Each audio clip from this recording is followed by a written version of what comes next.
2-3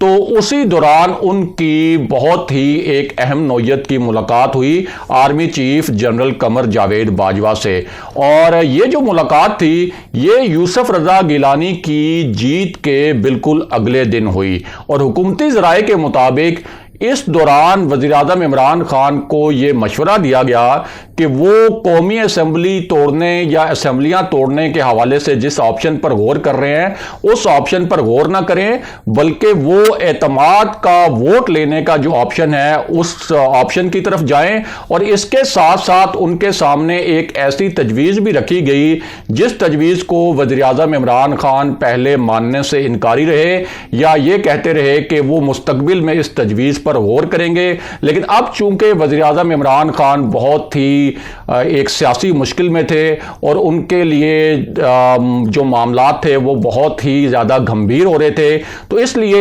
یہ سوچا گیا کہ یہ تجویز جو ہے وزیر اعظم عمران خان کے سامنے ایک مرتبہ پھر رکھی جائے، کیونکہ اس قسم کے جو نازک سیاسی موقع ہوتے ہیں وہی موقع ایسے ہوتے ہیں جب اپنی تجاویز یا اپنے جو فیصلے ہوتے ہیں ان کو منوانے کا وقت ہوتا ہے۔ اب کہنے والے کہتے ہیں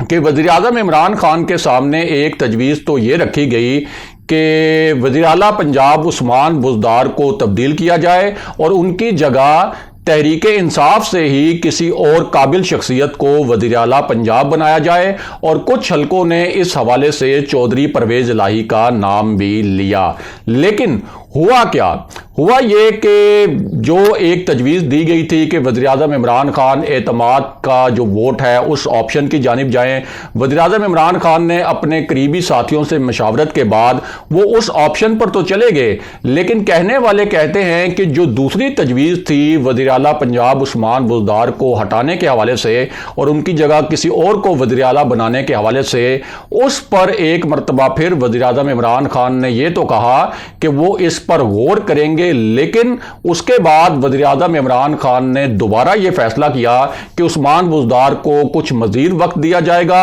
اور انہوں نے جو اہم حلقے ہیں ان کو یہ پیغام پہنچایا کہ وقت کے ساتھ عثمان بزدار پرفارم کر کے دکھائیں گے اور ان کی جو پرفارمنس ہے وہ نظر بھی آئے گی۔ اب یہاں اہم بات یہ ہے کہ جاننے والے جانتے ہیں، جو صحافی اسلام آباد میں صحافت کرتے ہیں وہ بھی جانتے ہیں، اور جو سیاسی حلقے ہیں باخبر وہ بھی جانتے ہیں کہ طاقتور حلقوں کے ہمیشہ سے یہ تحفظات رہے ہیں کہ عثمان بزدار جو ہیں وہ پنجاب میں جس طرح سے ایک وزیر اعلیٰ کی پرفارمنس ہونی چاہیے وہ اس طرح سے پرفارم نہیں کر پا رہے، اور آگے بھی ان سے کوئی توقع نہیں ہے کہ وہ اس طرح کی کوئی پرفارمنس دے پائیں گے، اور خود پی ٹی آئی کے کئی وزراء ایسے ہیں جو عثمان بزدار کے خلاف لابنگ کرتے رہے، اور ان کا بھی یہی خیال ہے کہ عثمان بزدار جو ہیں وہ نہ صرف پنجاب میں ایک جو بد انتظامی ہے اس کے ذمہ دار ہیں، بلکہ تحریک انصاف کے لیے بھی وہ بہت مشکلات کھڑی کریں گے اگلے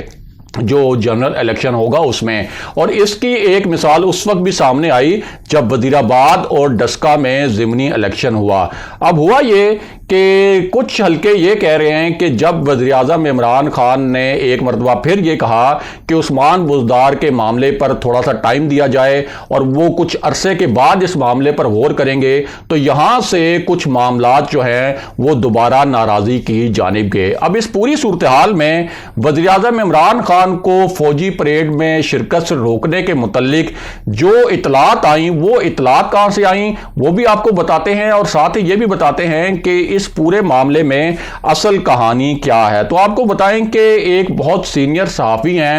اور بہت شورا آفاق کالمز لکھتے رہے، بہت عرصے سے صحافت کر رہے ہیں، بہت باخبر صحافی مانا جاتا ہے، انہوں نے یہ دعویٰ کیا کہ وزیر اعظم عمران خان چونکہ ان سے یہ بھی کہا گیا تھا کہ عثمان بزدار کو ہٹانے کے حوالے سے بھی، اس کے ساتھ ساتھ وہ اس بات پر بھی کچھ ناراض تھے کہ یوسف رضا گیلانی آخر کیسے جیت گئے حفیظ شیخ کو، انہوں نے کیسے ہرا دیا، اور کیا یہ وزیر اعظم عمران خان کو کوئی پیغام تو نہیں دیا گیا تھا کہ آپ ہمارے بغیر نہیں چل سکتے۔ اور اس کے بعد وزیر اعظم عمران خان نے بھی طاقتور حلقوں کو کچھ ناراضی کا پیغام دیا، اور وہ پہلے ہی یہ فیصلہ کر چکے تھے کہ وہ اس پریڈ کا بائیک آؤٹ کریں گے، یعنی اس پریڈ میں نہیں جائیں گے۔ اور یہ جو صحافی ہیں، یہ بزرگ صحافی، سینئر صحافی عبداللہ طارق سہیل صاحب ہیں، بہت باخبر صحافی ہیں، میں ان کے ذرائع کو چیلنج تو نہیں کر سکتا، لیکن میں آپ کو بتاتا ہوں کہ بطور صحافی میرے ذرائع جو ہیں وہ اس پورے معاملے میں کیا کہتے ہیں۔ تو میں آپ کو بتاؤں کہ میرے جو ذرائع ہیں، خاص طور پر تحریک انصاف کے اندر بھی اور طاقتور حلقوں کے کچھ نمائندوں سے بھی میری بات ہوئی ہے، تو ایک تو جو حکومتی ذرائع ہیں انہوں نے اس بات کی تو تصدیق کی ہے کہ وزیر اعظم عمران خان اسمبلیاں توڑنے کے آپشن پر غور کر رہے تھے، اور لیکن بعد میں کچھ مشاورت کے بعد انہوں نے یہ فیصلہ کیا کہ وہ اعتماد کے ووٹ والا جو آپشن ہے وہ آپشن آپٹ کریں گے۔ حالانکہ اس سے پہلے وزیر اعظم عمران خان کا یہ خیال تھا کہ یہ جو 16 ارکان ہیں جنہوں نے انہیں دھوکہ دیا ہے یوسف رضا گیلانی اور حفیظ شیخ کے معاملے میں، یہ 16 ارکان بعد میں بھی ان کو بلیک میل کرتے رہیں گے، اور اس طرح آج تو ان کی حکومت بچ گئی ہے، لیکن بعد میں بھی اگر ان کو اپنی حکومت بچانی پڑی تو ان کو بہت سے سمجھوتے کرنے پڑیں گے۔ یہاں تک تو حکومتی ذرائع نے تصدیق کی ہے۔ لیکن یہ جو دوسرا معاملہ ہے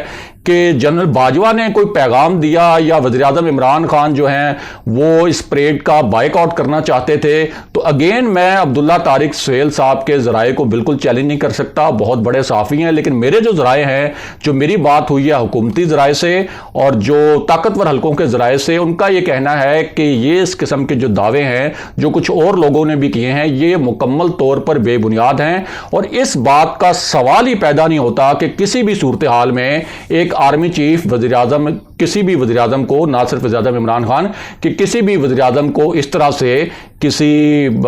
پریڈ کی تقریب میں شرکت سے روکے، یا کوئی وزیر اعظم جو ہے وہ کسی پریڈ کی تقریب کا بائیک آؤٹ کرے۔ اور وزیر اعظم عمران خان کے شرکت نہ کرنے کی وجہ صرف یہ تھی کہ وہ کورونا میں مبتلا تھے۔ اگلے پروگرام تک کے لیے خدا حافظ۔